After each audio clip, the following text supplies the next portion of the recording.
Title: The Evolution of Robin Hood. From outlaw to hero who really was Robin Hood? He's known as the outlaw who robbed the rich to feed the poor, but that version? It's modern. The earliest tales of Robin Hood, back in the 14th century, painted him more like a rebellious criminal, not a hero. No Maid Marian, no Friar Tuck, just a skilled archer hiding in the forest, attacking travelers.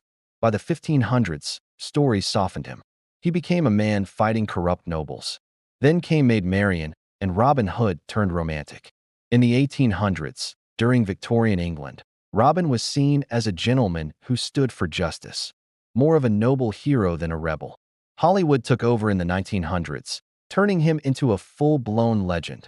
Green tights, heroic speeches, sword fights, the classic underdog. Today, Robin Hood is a symbol of justice, rebellion, and hope, but he's also proof that history can be rewritten by the times. If you enjoyed this history short, hit the like button, drop a comment with your favorite Robin Hood version, and don't forget to subscribe to No TV for more truths behind legends.